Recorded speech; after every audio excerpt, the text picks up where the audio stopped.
Gênesis, capítulo de número 49, versículo de número 1.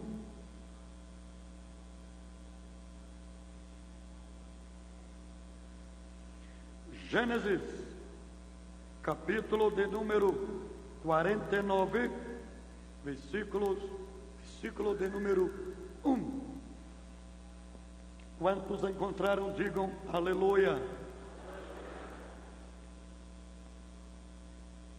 Diz o texto da palavra de Deus: depois chamou Jacó a seus filhos e disse: ajuntai-vos para que eu vos anuncie o que vos há de acontecer nos dias vindouros. Vou ler esse texto por mais uma vez. Depois chamou Jacó a seus filhos e disse: ajuntai-vos para que eu vos anuncie o que vos há de acontecer nos dias vindouros. Amém. Amém. Eu destaco a seguinte frase deste versículo: ajuntai-vos para que eu vos anuncie o que vos há de acontecer nos dias vindouros. Ajuntai-vos para que eu vos anuncie o que vos há de acontecer nos dias vindouros.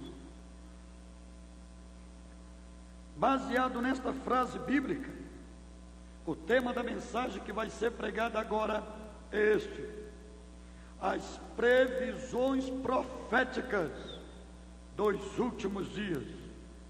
As previsões proféticas dos últimos dias. Diga comigo esse tema: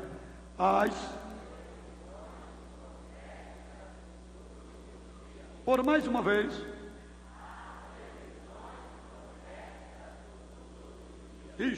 Este é o tema da mensagem que vai ser pregada agora. Meus amados, o que é que nós temos aqui no capítulo 49 do livro de Gênesis? Aqui nós temos Jacó, servo de Deus, já nos seus momentos finais de vida aqui na terra. E antes de Jacó terminar a sua existência aqui na terra, o que é que Jacó faz? Ele convoca os seus 12 filhos para estar diante da sua presença, para que ele venha anunciar o futuro de cada filho. Jacó, então, já no seu momento final no leito, ele convoca e anuncia os seus filhos, dizendo: ajuntai-vos para que eu vos anuncie o que vos há de acontecer nos dias vindouros. Ou seja, Jacó não queria terminar os seus momentos finais na terra sem antes prever, profetizar, anunciar o futuro dos seus 12 filhos. A Bíblia diz que os seus 12 filhos ouviram a voz de Jacó e se reuniram em volta dele. E quando se reuniram, Jacó então começou a anunciar o futuro de cada filho, do que estava para acontecer nos dias vindouros. Para Rúben, o seu primeiro filho, Jacó disse: tu és o meu primogênito, tu tens as primícias do seu vigor, mas tu vai perder essas primícias, vai perder este privilégio, porque deitaste no leito do teu pai e contaminaste a cama do seu pai. Então, para Rúben é a perca da preeminência, porque sem respeito ao pai, contaminou o seu leito. Depois dele prever o futuro de Rúben, ele prevê o futuro de Simeão e de Levi. Para Simeão, para Levi, ele disse: vocês são irmãos e as suas espadas são instrumento de violência. Ou seja, vocês são tão violentos que eu eu não entrarei nos seus concílios, não terei vínculo, não terei compromisso contigo, devido à vossa fúria, devido à vossa violência. E Jacó diz: maldito serás. Jacó prevê maldição para Simeão e Levi, e dizendo: sereis dividido e espalhado por toda a terra. Então ele prevê o futuro de Judá. Para Judá, ele diz: Judá, todos os teus irmãos hão de te louvar. Judá, a tua mão estará sobre o pescoço dos teus inimigos. Judá, diante de ti os filhos do teu pai se prostrarão. Judá, do cetro, o governo, estará diante de ti toda a autoridade. Depois que ele profetiza o futuro de Judá, ele profetiza para o próximo filho. O próximo filho chama-se Zebulon. Para Zebulon, Jacó diz: habitará no litoral, será como arcaradouro dos navios, e o seu termo se estenderá até Sidom. Depois que ele profetiza para Zebulon, ele prevê o futuro de Isacar. Para Isacar ele diz: é um jumento forte, deitado entre dois fardos, viu ele o descanso era bom, e que a terra era agradável, sujeitou seus ombros à carga, e entregou o serviço forçado de um escravo. Depois que ele profetiza o futuro dos dias vindouros de Isacar, ele profetiza o futuro de Dan. Para Dan, ele diz: julgará o seu povo como uma das tribos de Israel. Dan será uma serpente junto ao caminho, uma víbora junto à a vereda, que morde os calcanhares do cavalo, de modo que cai o seu cavaleiro para trás. Depois que ele profetiza o futuro de Dan, ele profetiza o futuro de Gade. Para Gade, ele diz: os guerreiros te acometerão, mas ele por sua vez os acometerá. Depois de Gade, ele profetiza o futuro de Assé. Para Assé, ele diz: o seu pão será gordo, e ele produzirá delícias reais. Depois de Assé, ele profetiza o futuro de Naphtali. Para Naphtali, ele diz: tu és uma gazela solta e profere palavras formosas. Depois ele profetiza o futuro de José. Para José, ele diz: tu és um ramo frutífero, tu és um ramo frutífero junto à fonte, os seus raminhos se estendem sobre o muro. Depois que ele profetiza toda a bênção para José, ele profetiza a bênção e o futuro para o seu último filho. Quem é o seu último filho? A Bíblia diz que ele se chama Benjamim. Para Benjamim, ele disse: é lobo que despedaça, pela manhã devorará presa, e à tarde repartirá o seu despojo. Aqui está os 12 filhos de Jacó recebendo as previsões futurísticas do que estava para acontecer depois da sua morte. Depois que ele profetizou, a Bíblia diz que ele recolheu os pés no seu leito e morreu, foi sepultado juntamente com seus pais. O que eu quero lhe chegar esta noite é isto: os 12 filhos de Jacó representam a totalidade do povo de Deus, é a representação da nação de Israel, e numa visão tipológica, a totalidade do povo de Deus. Jacó não partiu para a eternidade antes de prever, de anunciar os futuros dos seus 12 filhos. É justamente isto, meus senhores, que eu vos venho fazer e falar aqui esta noite. Nós estamos no final de milênio, nós estamos no término do século 20 e já para entrar no século 21, e neste momento final está se levantando o futurólogo pai de santo Barão Lixam, cartomante, para anunciar, segundo as cartas, entidades, espíritos imundos, o que está para acontecer no século 21.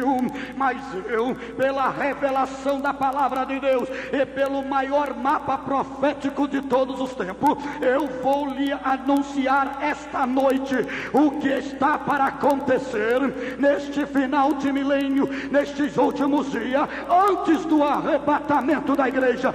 Então eu sou dominado esta noite pelo Espírito da profecia para lhes anunciar esta noite as previsões proféticas nos últimos dias, antes do arrebatamento da igreja, antes de Jesus vir para buscar a sua igreja, vai acontecer 4 grandes eventos proféticos nestes últimos dias, relacionados com a igreja do Senhor Jesus Cristo. Ajuntai-vos para que eu vos anuncie o que vos há de acontecer nos dias vindouros. Sabe por que nós estamos reunidos neste culto esta noite? Não estamos em vão, nós estamos junto aqui para que eu vos anuncie o que vos há de acontecer nos dias vindouros.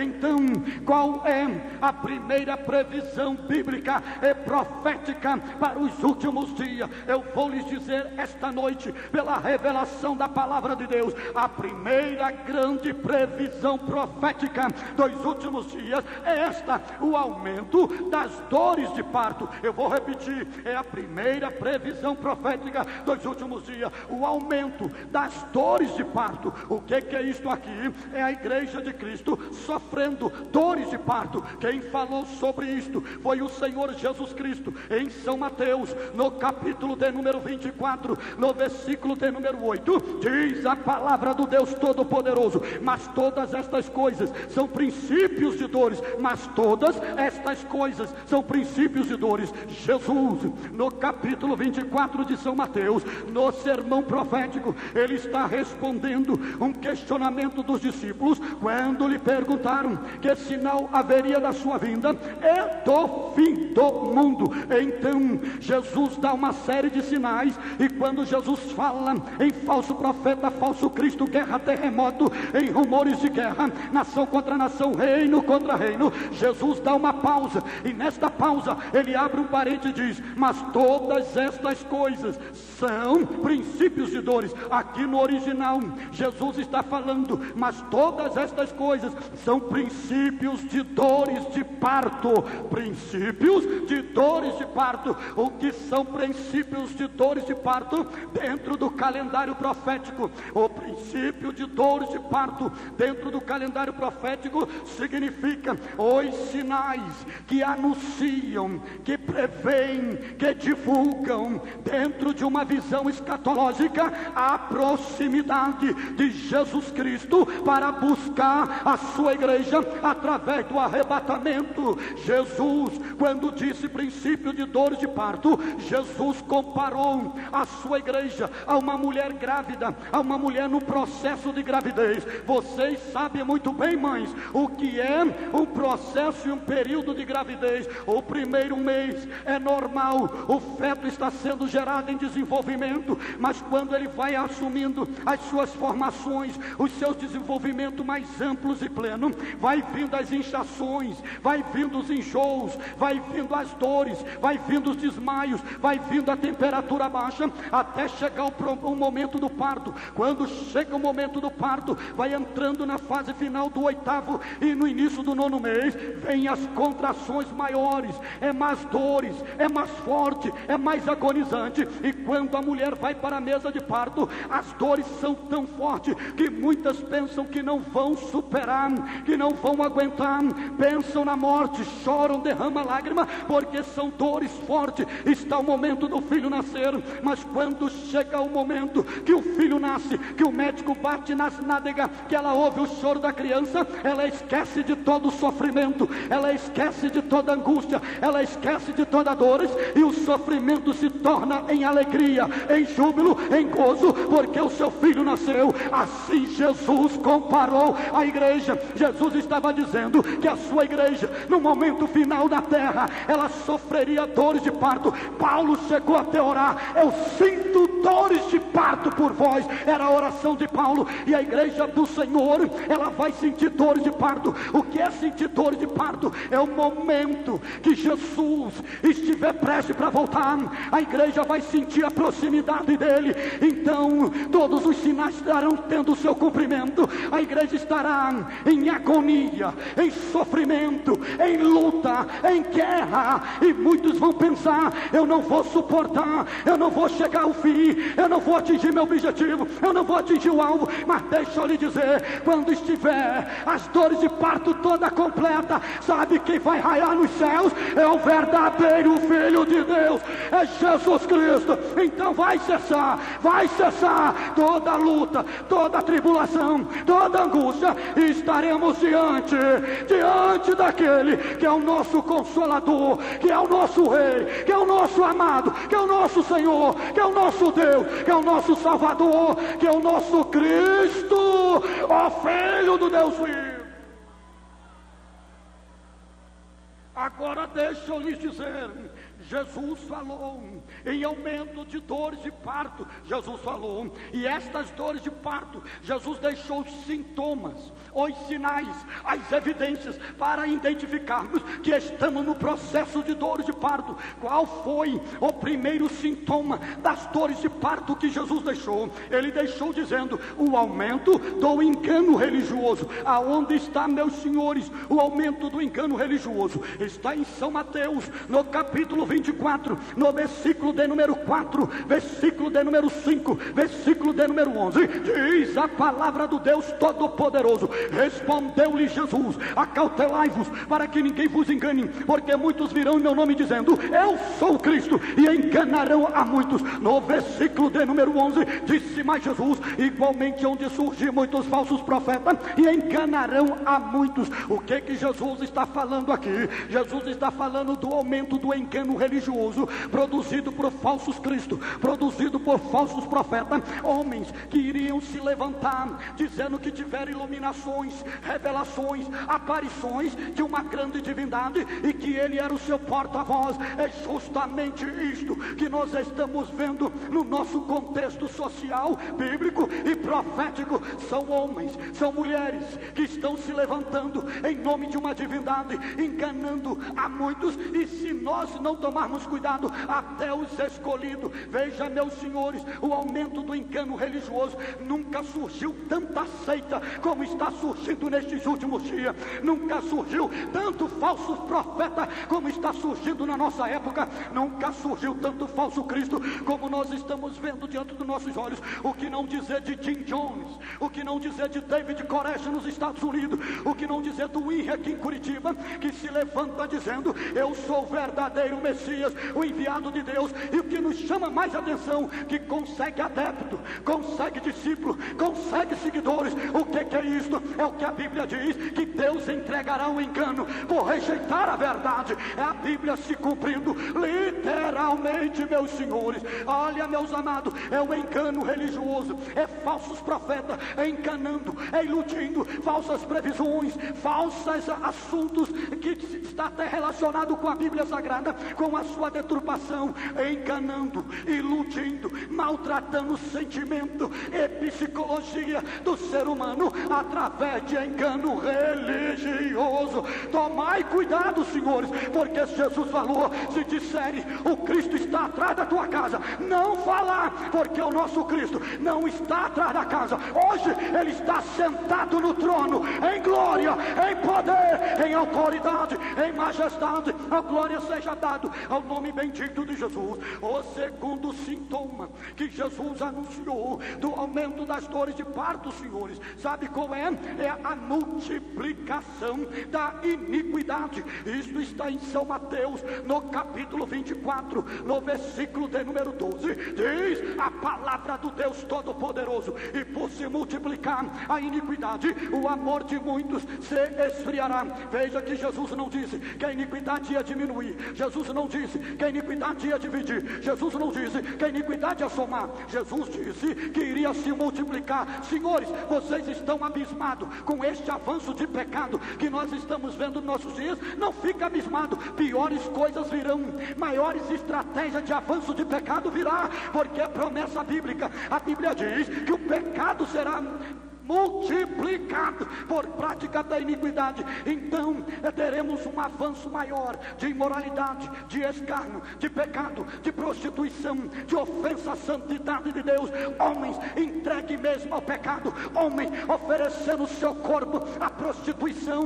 homens envolvidos no lamaçal de pecado. O pecado vai se multiplicar mesmo. Foi o que Jesus falou. E deixa eu lhe dizer mais, pelo poder da palavra de Deus, Sabe qual é o terceiro sintoma do aumento das dores de parto? Jesus disse: a crise psicológica da humanidade. Jesus disse: quando for aumentando as dores de parto, a humanidade vai sofrer uma grande crise psicológica. Aonde está isto na Bíblia?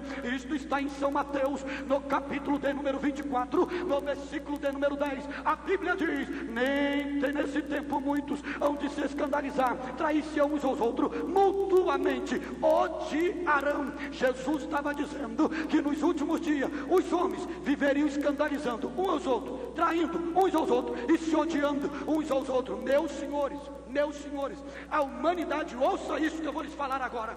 A humanidade está numa grande crise psicológica, que o ser humano hoje não consegue conviver mais com outro ser humano. Hoje, o ser humano, ele tira a vida do seu próximo como se fosse um animal, e dizendo: isto me dá prazer. Pode observar, senhores, hoje o gato já vive com o cão sem briga, mas o ser humano, se viver 24 horas junto, tem uma discussão, tem um conflito, porque o ser humano não consegue mais viver com o seu próximo. Vivem intimamente bem com as máquinas, dão nome até às máquinas para tratá-la como pessoa, mas não convivem bem com aquele que é o seu próprio semelhante. Está numa grande crise psicológica o homem que não consegue dormir sem remédios, sem calmantes, sem algum tipo de medicamento para controlar o seu sistema nervoso. Sabe qual é a doença do século? Depressão. Alma aflita e amargurada, querendo o isolamento e o distanciamento de tudo e de todos. Jesus falou isto nos últimos dias: odiar-se-ão, trair-se-ão e escandalar-se-ão. Vão escandalizar o seu próximo. É uma crise psicológica que está dominando a humanidade. Homens em conflito.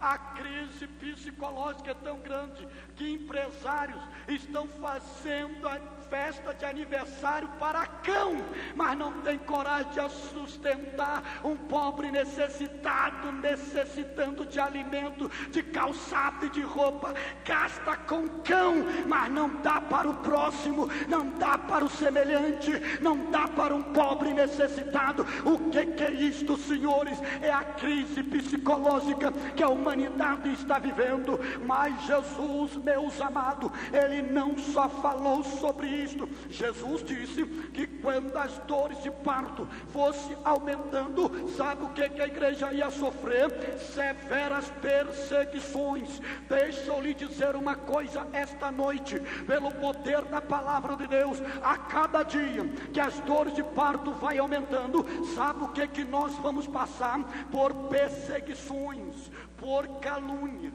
por guerras, por conflitos. Sabem por quê? Porque isso está registrado nas páginas das Sagradas Escrituras. Veja o que Jesus falou em São João, no capítulo 16 e no versículo de número 33. Jesus disse: tenho-vos dito estas coisas para que em mim tenhas paz. No mundo tereis aflições ou tribulações, mas tende bom ânimo, eu venci o mundo. Jesus disse: no mundo tereis aflições. Deixa eu lhe dizer uma coisa esta noite: estão aí pregando, anunciando um evangelho social, um evangelho sem cruz, um evangelho sem conflito, um evangelho sem sofrimento. Este não é o verdadeiro evangelho. O verdadeiro evangelho é marcado de cruz, é marcado de sofrimento. Estão aí iludindo mente, iludindo crente,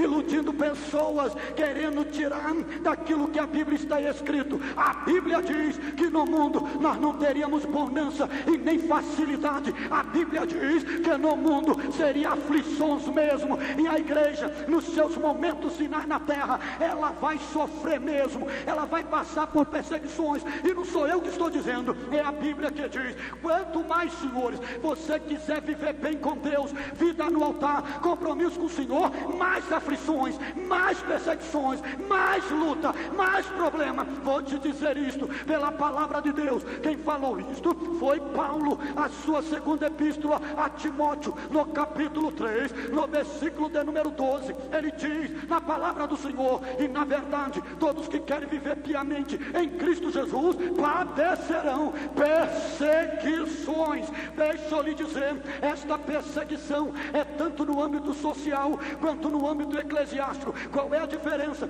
Quando você colocar no seu coração uma disposição para servir piamente a Jesus, com compromisso, com responsabilidade, com vida no altar, com jejum, com consagração, com a vida dedicada ao Senhor, você e Deus, Deus e você, a tua sociedade, teus parentes, teus amigos, teus colegas de trabalho, teu patrão, teu gerente, teus amigos de escola, eles vão te perseguir mesmo, eles vão te caluniar mesmo, eles vão correr atrás de você para frear você, para parar você. E não para aí não, meu amado. Até mesmo dentro da igreja, quando nós nos colocarmos para uma vida mais de santidade, mais de altar, vamos ser taxados de fanáticos, de conservadores, de antiquados e fora da realidade, porque nós vamos sofrer perseguições, porque queremos viver piamente a Jesus, porque nós assumiremos uma posição: Jesus me salvou para que a minha vida seja oferecida a Ele, por amor a Ele, por amor a Ele, por amor a Ele.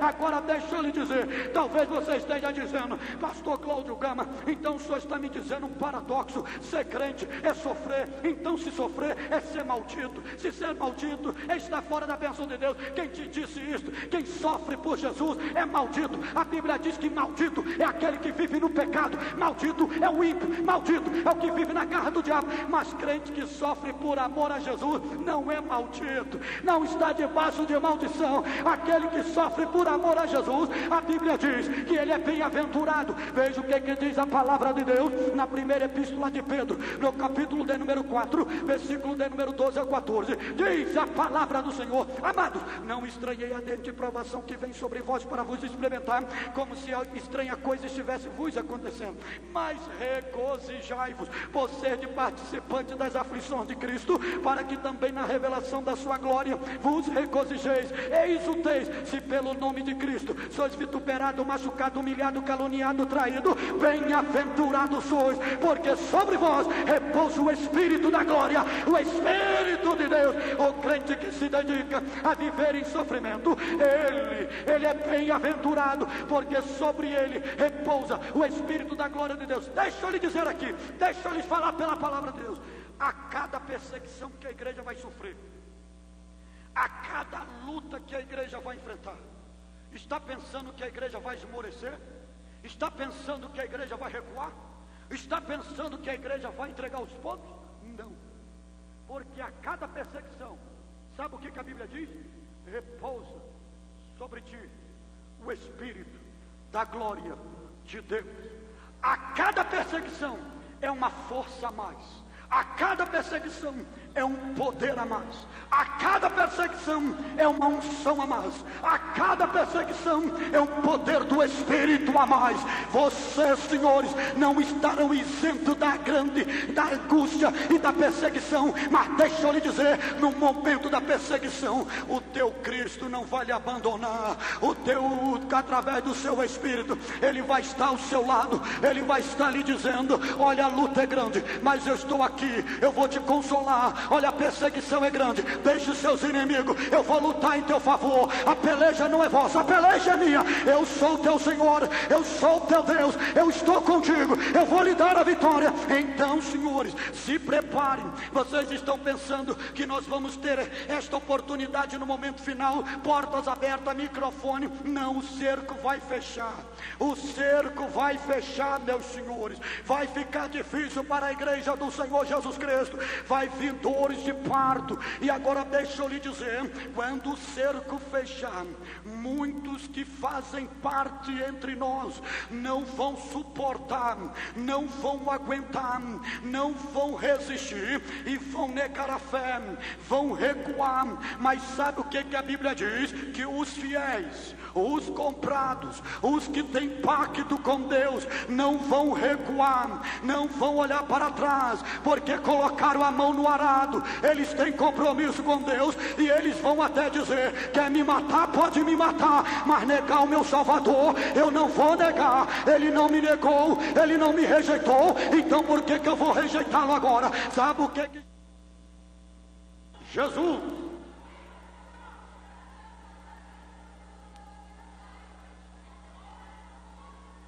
ele vai sofrer todas as humilhações, todas as perseguições, ele vai sentir dores de parto, porque as dores de parto vai aumentar. Vai ter crente em igreja, senhores, que neste momento nós não vamos conseguir andar de pés, só vamos andar de joelho, não vamos ter palavra para mencionar em oração, é só gemido, é só Jesus, não aguento mais. E Jesus, espere só um pouquinho, eu já estou indo para lhe acudir. E a igreja vai estar prostrada de joelho, a igreja vai estar orando: Maranata, Maranata, ora vem, Senhor Jesus, ora vem, Senhor Jesus, ora vem, Senhor Jesus. Então, quando chegar a contração de dores de parto escatológica, quando você pensar que os teus joelhos estão na terra, sabe aonde você está? Já na presença de Jesus, porque o Espírito do Senhor há de arrancar a igreja da terra e levar a Jesus, levar a Jesus, levar a Jesus.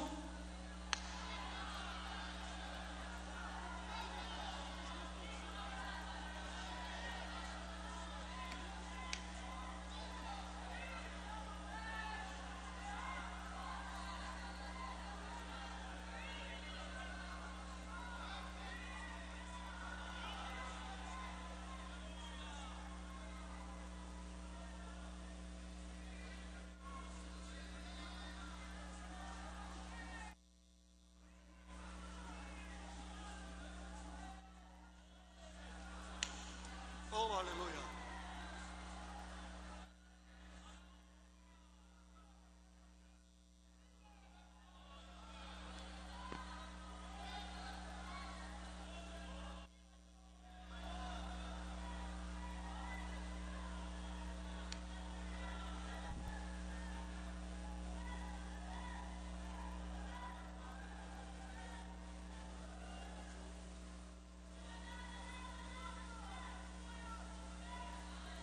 Aleluia, aleluia.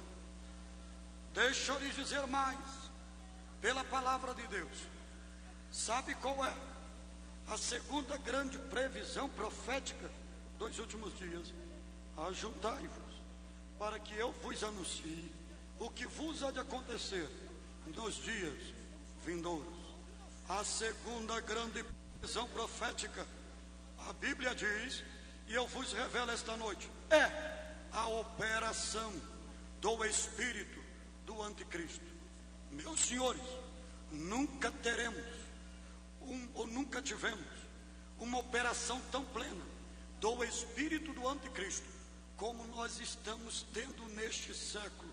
Não é o anticristo, ele ainda não se manifestou, mas é o seu espírito que está atuando, que está operando e já está no mundo. Veja o que diz a Bíblia Sagrada na primeira epístola de João, no capítulo de número 4, no versículo número 3, diz a palavra de Deus: e todo espírito que não confessa a Jesus não é de Deus, mas é o espírito do anticristo, a respeito do qual tendes ouvido que havia de mim, havia de vir, e agora já está no mundo. E agora já está no mundo. Sabe o que é isto aqui? É a Bíblia dizendo que o espírito do anticristo já está no mundo, está. Meus senhores, o que o espírito do anticristo está fazendo no mundo? O espírito do anticristo está promovendo, edificando, preparando palco para receber o anticristo. Está preparando todas as nações, todas as sociedades, todos os governos para preparar e receber o anticristo. A Bíblia diz, João falando no capítulo 2, no versículo de número 18: filhinhos, esta é a última hora, conforme ouviste que vem o anticristo, e já muito anticristo se tem levantado, por onde conhecemos que é a última hora. João diz, é a última hora. Quando ele falou isto, meus senhores, são quase 1999 anos atrás. Na época dele já era a última hora. Imagine nesses momentos finais, que a meia-noite escatológica está chegando ao seu momento final. O ponteiro do relógio profético de Deus já vai anunciar, é meia-noite. Se na época dele já viu o anticristo, imagine agora o que o espírito do anticristo está fazendo, promovendo o mundo para receber o anticristo. Está promovendo através de revista, através de rádio, através dos meios televisivos, através de todos os meios de comunicação.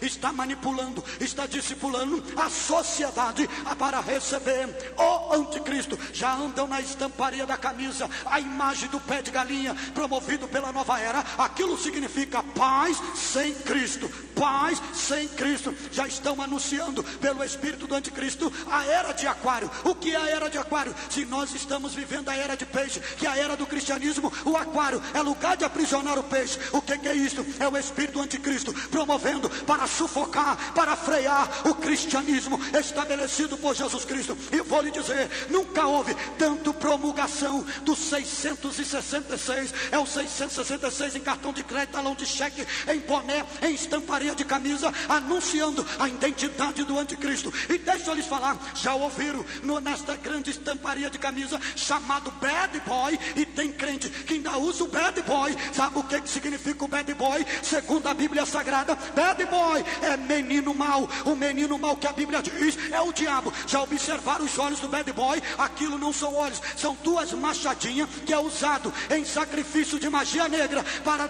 cortar pessoas e oferecer ao diabo. Já viram a boca do bad boy? Não é boca, é um pedaço de madeira atravessado que é usado para espancamento de ser humano, para culto satânico. E andam aí dizendo, eu sou o bad boy, eu sou o bad boy. É como se tivesse, eu sou o menino mau, eu sou o diabo. Já ouviram falar do Superman? Sabe o que é o Superman? É uma das maiores estratégias do anticristo, do espírito do anticristo, para confundir os nossos filhos, que existe um homem mais poderoso do que Jesus. Já viram a visão perfeita do Superman? É uma substituição da onisciência de Jesus. O fogo do Superman é uma substituição da onipresença de Jesus. O poder do Superman é uma substituição da onipotência de Jesus. E os nossos filhos, qual é o homem mais poderoso? Eles respondem logo, é o Superman. Não, senhores, isto aí é estratégia do espírito do anticristo. O que cabe à igreja é clamar: há poder no sangue de Jesus, há poder no sangue de Jesus, há poder é no sangue de Jesus.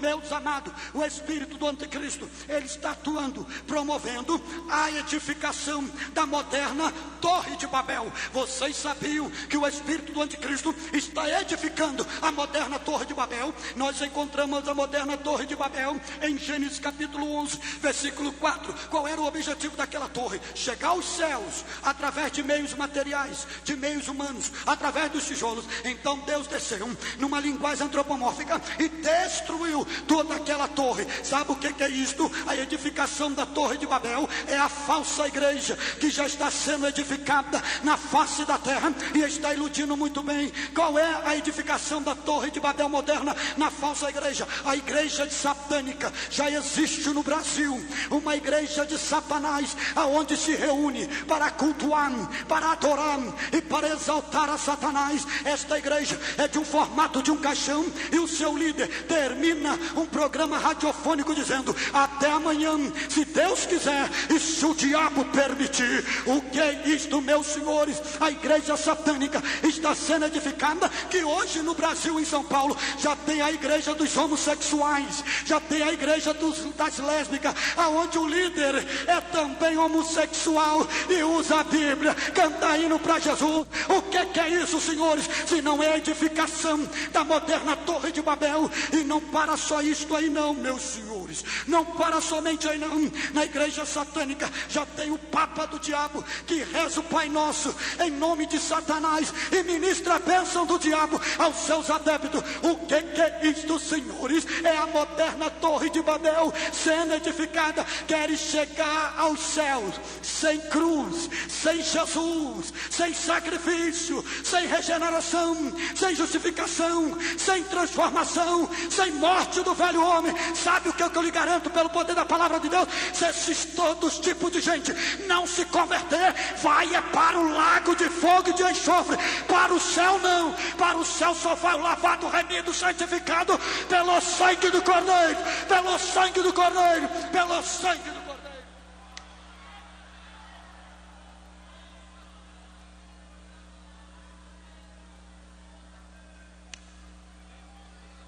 Ouça-me mais um pouco a palavra de Deus, meus senhores. A moderna Torre de Babel não está só sendo edificada lá fora.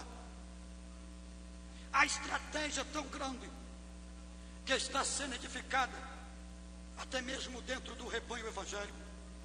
E qual é a moderna Torre de Babel?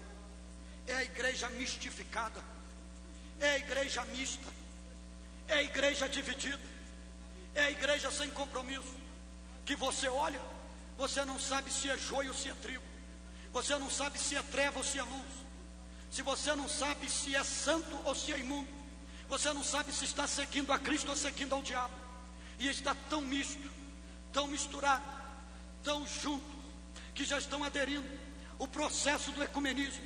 Então, o que é o ecumenismo? É uma das maiores estratégias do espírito do anticristo, onde está usando dois elementos, um em Roma, outro em São Paulo, para confundir os evangélicos, para ser o superstar dos evangélicos, usando os nossos hinos, usando a nossa Bíblia, usando a nossa roupa, usando os nossos métodos. Está aí, e muitos por falta de estrutura estão caindo e mistificando. E o pior não é isto, senhores, o que me alarma, que são muitos líderes do nosso, sem percepção bíblica, está deixando entrar tudo isto para dentro da igreja do Senhor Jesus Cristo. Está virando um miticismo, está virando uma mistura. Deixa eu lhe dizer, senhores, água não se mistura com óleo, óleo é óleo, água é água, ferro não se mistura com barro. Olha os pés da estátua de Nabucodonosor, ali está toda a estratégia do espírito do anticristo. Então, senhores, a igreja de hoje, ela está perdendo o seu perfil,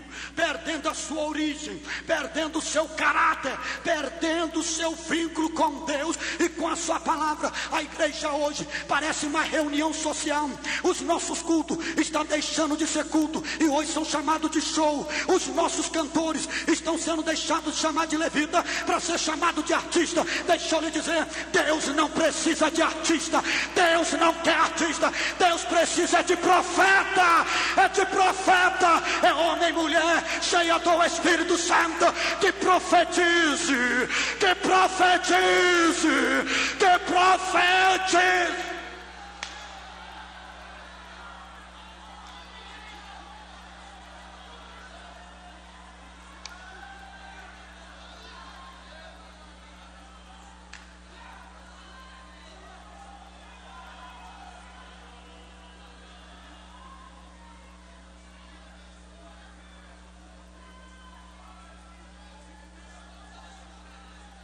É uma mistura total.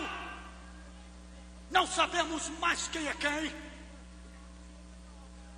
Quando pensamos que é crente é ímpio, quando pensamos que é ímpio está dando a paz do Senhor.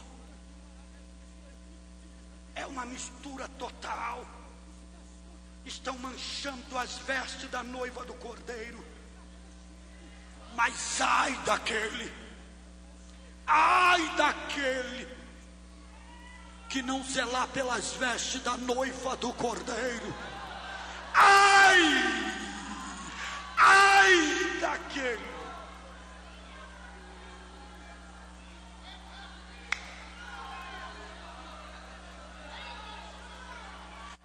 uma profecia.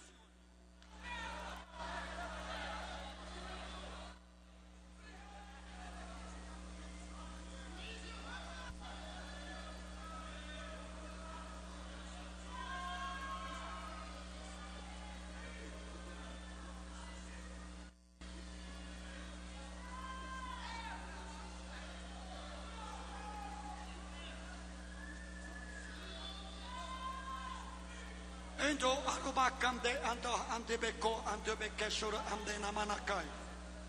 Ando bekinchu ande poko ando bekinchu endoro ando bekin ando bakara bakashu hende mena. Shobekincho ando hende ando bekincho erbekin.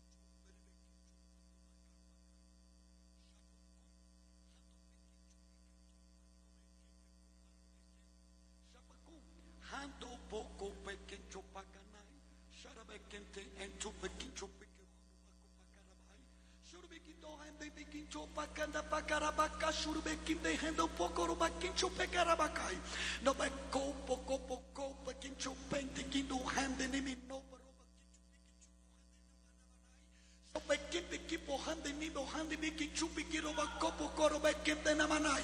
Chore be hente kipo ko do po hento ano poko poko ribekin chobi ribe ende poko nebenka ano encho biki hente ko ano paka chopa kam do bekken poko poko para bekken choro behem apako paka chopa karapakai ropoko po hente kente poko poko poko pakai Rapakancha pako pake pakata panapakai Rapako poko sopakantai Rapakai sopoko pakantai Rapakai so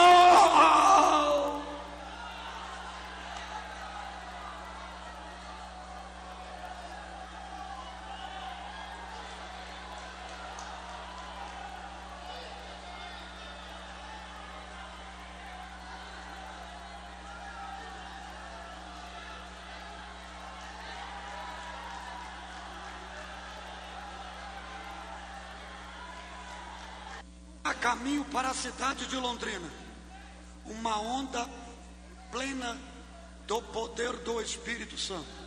Está a caminho, ainda não chegou aqui. Eu estou ligado, estou sentindo ela vir. Ela está se aproximando. Quando ela chegar aqui, eu vou parar de pregar. Aí vocês vão ver o que o Espírito de Deus vai fazer aqui esta noite. Ela está a caminho.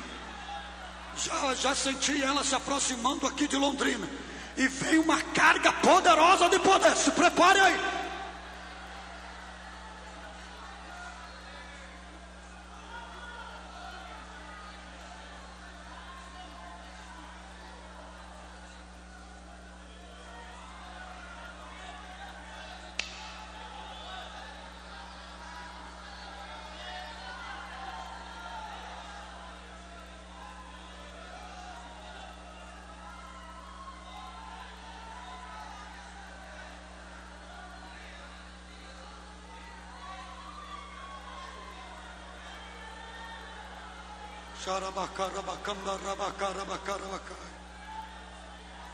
Deixa eu lhe dizer mais.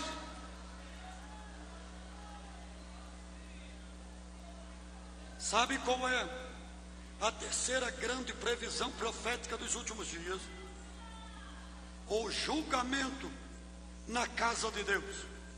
Ouça isto: o julgamento na casa de Deus. Aonde está isto na Bíblia? Primeira Epístola de Pedro, capítulo 4, versículo de número 17.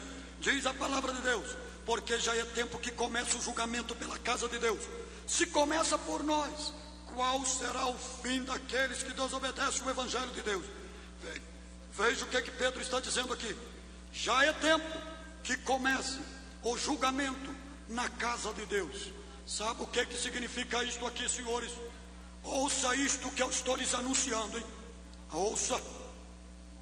Antes de Deus punir o ímpio, antes de Deus se vingar do ímpio, antes de Deus manifestar a sua ira ao ímpio, sabe aonde Deus vai atuar?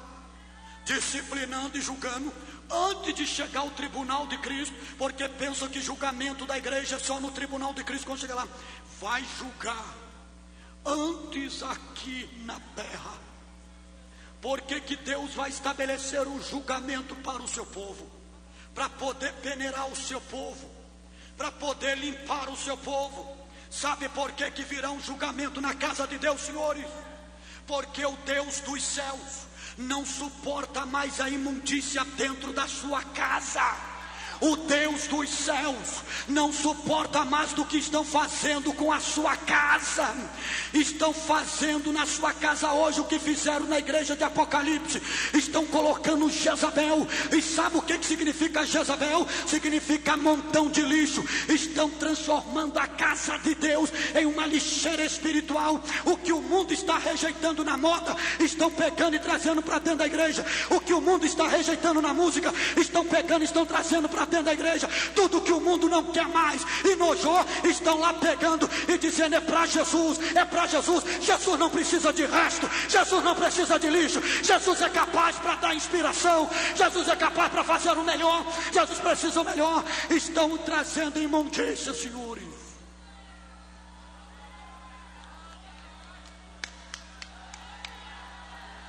E Ele vai julgar. Está pensando, senhores, eu posso ser profético aqui esta noite. Muitos louvores Cristo não recebe porque tem enjoo, tem nojo, e diz: afastai de mim isto me dá cansaço, isso me dá nojo. Muitas orações Ele não respira mais como incenso suave, porque tem cheiro de podridão, de pecado, de imundícia. E o povo dança, pula, chacoalha e diz: é para o Senhor. Estamos na presença do Senhor. E o Deus do céu diz: se eu estivesse na tua presença, vocês não viveriam da forma que estão. Se eu estivesse no meio de vocês, vocês não seriam assim. Seriam outros crentes, outras pessoas mais fortes, mais poderosos, mais obedientes, mais tementes, mais reverentes. Eu não estou isto. E Ele vai tirar, meus senhores. Eu posso provar isso na Bíblia. Quando Ezequias assumiu o trono, a primeira coisa que Ezequias foi no templo. Encontrou o altar de Baal de Dagon. Isaque era rei, não podia fazer. Chamou o sacerdote e disse: santifica, sacerdote levita, e vai dentro do santuário e tirai toda a imundícia dentro do meu santuário. Deixa eu lhes dizer uma coisa: antes do arrebatamento da igreja, Deus vai passar a peneira no meio do seu povo. Sabe por quê, senhores?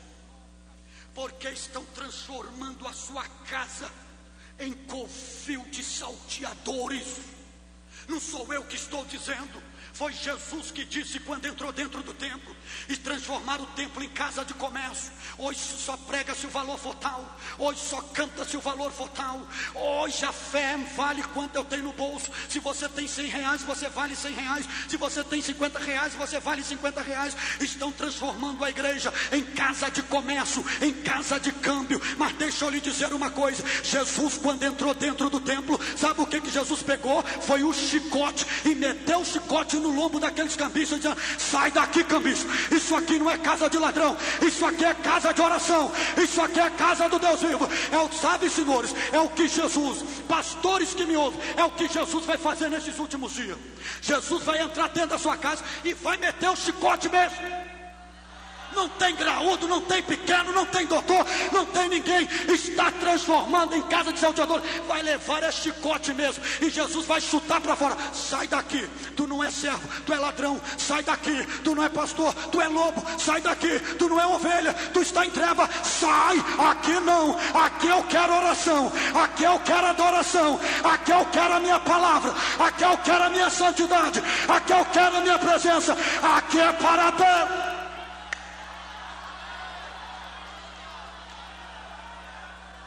Olha, talvez eu não volte nunca mais aqui. Cadê o cameraman?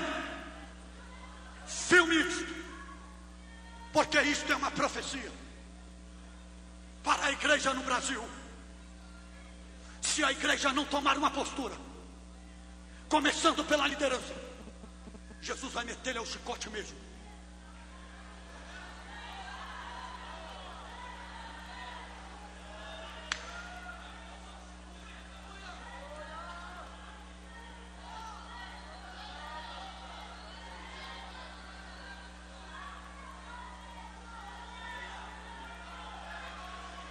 Vale um glória a Deus, fica glória a Deus.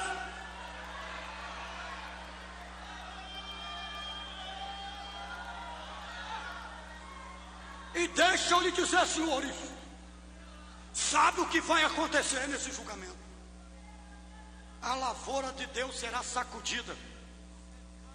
A Bíblia diz, Paulo diz que nós somos a lavoura de Deus. Já viram uma grande lavoura que tem goiabeira, tem laranja, que você olha, o fruto está bonitinho, mas quando você vai apanhar já está bichado, ou já está ruído. E qualquer pé de vento que bate, todo fruto podre cai, vai caindo, vai sendo derrubado, e a árvore vai sendo renovada. A Bíblia diz em Cantares que o meu amado desceu ao seu jardim para colher lírios. Ou seja, figuradamente, Cristo descendo à igreja para colher frutos. E quando não encontra frutos bons, sabe o que ele vai fazer? Ele vai sacudir a sua lavoura. Vai vir uma sacudida de Deus sobre o seu povo na terra, que os frutos podres não permanecerão. Vai vir uma onda de poder e um chacoalhar do braço de Cristo, que todo fruto podre será arrancado, tirado do meio do povo de Deus. E vou lhe dizer mais, com muito respeito aos senhores obreiros, ministros do Evangelho, sabe aonde vai começar esta sacudida de Deus? Não vai começar de lá para cá, não. Vai começar aqui em cima do altar. Vai começar aqui em cima do púlpito.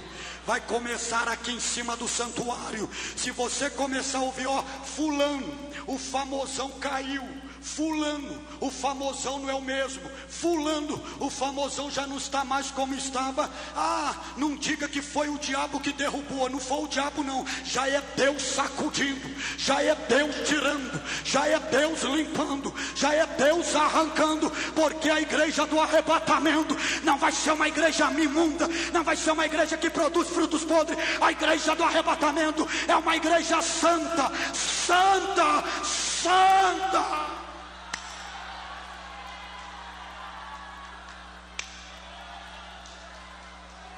E deixa eu lhes dizer mais.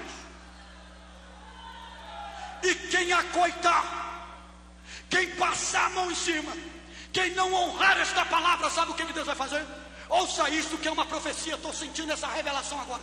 Ou Deus mata para não perder a salvação, ou tira do lugar, vai lá fora, chama uma prostituta, um homossexual, salva, batiza com o Espírito Santo e dá a igreja para cuidar. Mas ficar imunda não vai ficar. Ficar imunda não vai ficar. Virá um julgamento. A igreja será limpa, a igreja será purificada, a igreja será santa. Esta é a igreja. Se você crê nesta palavra, levante a sua mão. Levante a sua mão. Levante a sua mão. Adore. Adore. Adore.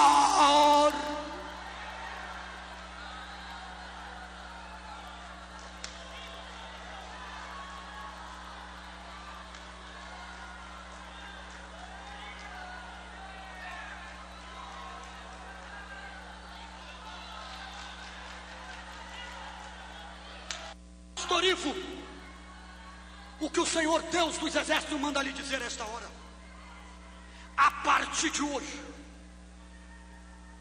quem entrar com pecado oculto dentro desta casa não ficará, porque o Deus dos céus vai abrir todas as sepulturas e vai revelar. E se prepare que vocês ficarão espantados. Mas fulano, ele, e Deus vai aflorar, porque aqui não é casa de engano, Aqui não é lugar para sepultar pecado. Aqui é santidade. Nós estamos na presença de Deus. Nós estamos na presença de Jeová. Eu estou agora na presença de Deus. E Deus está neste lugar. Deus está neste lugar agora. Deus está.